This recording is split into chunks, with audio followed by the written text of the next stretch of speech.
بات ہے کہ ایک طرف آئین ہے، دوسری طرف آپ کا معاشی نظام ہے. معاشی نظام اور آئین ایک دوسرے کی ضد بن گئے ہیں اس سٹیج کے اوپر. کس طرح ضد بن گئے؟ دیکھیے میں نے آپ سے پھر عرض کیا ہے کہ اس وقت تک آج 24 جولائی کو انشاءاللہ پوری توقع ہے، اللہ تعالیٰ ہماری مدد کرے، 10 نومبر یا اس سے پہلے انتخابات ہو جائیں گے انشاءاللہ پورے ملک میں اور چاروں صوبوں میں. ٹھیک ہے، یہ ہر لحاظ سے ضروری ہے، عوام سے رجوع ضروری ہے. اور جو معاشی حال دیکھیں، الیکشن صرف یہ نہیں کہ عوام نے ووٹ ڈالنا ہے یا گجرانوالہ کے لوگوں نے مجھے ووٹ ڈالنا ہے.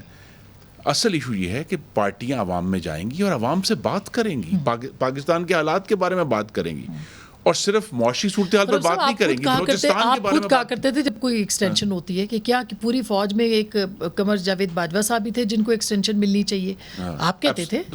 تو کیا آپ کی پوری جماعت یا پورے پاکستان میں صرف ایک ہی سیاستدان ہے جن کو کیا؟ ہم نے اس کو سمجھ لیا کہ یہ فیت کمپلی ہے کہ جی ان کا نام ہو گیا.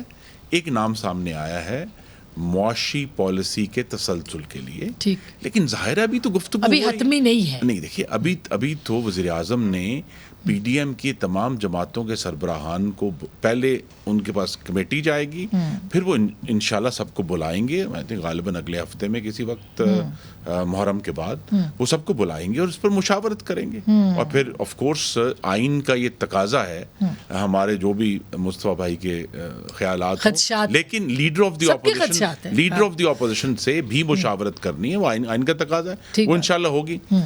اصل ایشو دیکھیے یہ ہے کہ ہمیں میں آپ کو ایک مثال دینا چاہتا ہوں.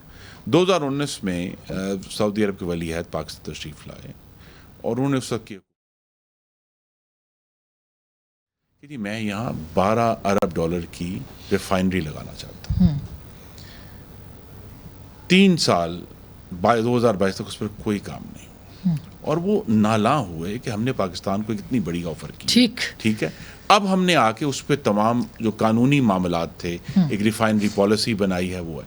اب اگر وہ ایک پالیسی ہم فارورڈ ان کو کی ہوئی ہے اور اگر اس پہ کام شروع ہو جاتا ہے، اگر اسمبلی کی مدت پورا ہونے کے بعد وہاں سے ایگریمنٹ آ جاتا ہے کہ ہم تیار ہیں، تو مقصد یہی ہے کہ پھر اسے روکا نہ جائے. میرے خیال ہے کہ یہ کافی بڑا ہنٹ ہے جو کہ دے دیا ہے.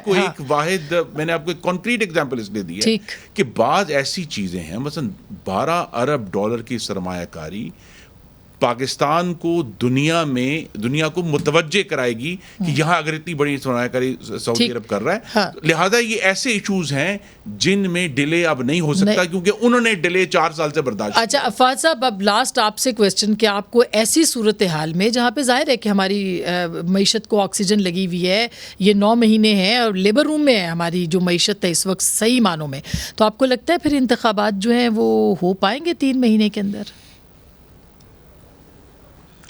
آسما میرے خیال میں تو ہو جانے چاہیے، کیونکہ سب کا انٹرسٹ ہے کہ ہوں، ملک کا بھی انٹرسٹ ہے، جو سیاسی جماعتیں ہیں ان کا بھی انٹرسٹ ہے، اور میرے خیال میں جو اسٹیبلشمنٹ ہے شاید اس کا بھی انٹرسٹ ہے، کیونکہ جتنی جلدی انتخابات ہوں گے اتنی جلدی یہ جو غیر یقینی کی صورتحال ہے وہ ختم ہوگی. تو آرگیومنٹس تو بہت ہیں کہ کیوں لمبا کیا جائے اور کیسے لمبا ہو سکتا ہے، لیکن اگر آپ تمام چیزوں کو ایڈ اپ کریں تو میرا خیال ہے کہ زیادہ امکانات یہ ہیں کہ انتخابات ٹائم پہ ہو جائیں گے، اور اس کے بعد جو نئی گورنمنٹ آئے گی وہ اپنا 5 سال کا مینڈیٹ لے کے آئے گی تاکہ وہ مشکل فیصلے کر سکیں جس کی آج پاکستان کو ضرورت ہے. اچھا آپ کو لگتا ہے ہو جائے گی لاسٹ؟ دیکھیں اسما بہن، یہ جو آرگومنٹ خرم بھائی نے دیا، میں تھوڑا سا اختلاف کروں گا کہ اگر 3 مہینوں کے لیے سعودی عرب نے $12 ارب یہاں پر انویسٹ کرنے ہیں، تو فرض کریں سعودی عرب ہی کہتا ہے کہ نہیں ہم یہ اگلے سال جون میں کریں گے، تو پھر آپ کیئر ٹیکر کو اگلے سال جون تک لے جائیں گے. دیکھیں ایسا نہیں ہوگا، ہماری اپنی آئینی ذمہ داریاں ہیں. یہ آرگومنٹ جو ہے اس آرگومنٹ میں وزن نہیں ہے. معاشی تسلسل الیکشن وقت پر ہونے چاہیے کا باعث ہو سکتا ہے. اور میرا آرگومنٹ سیکشن 230 کی امینڈمنٹ نہیں، 224 کی تو آپ انتخابات اسپرٹ تو آپ ڈیفیٹ کر رہے ہیں.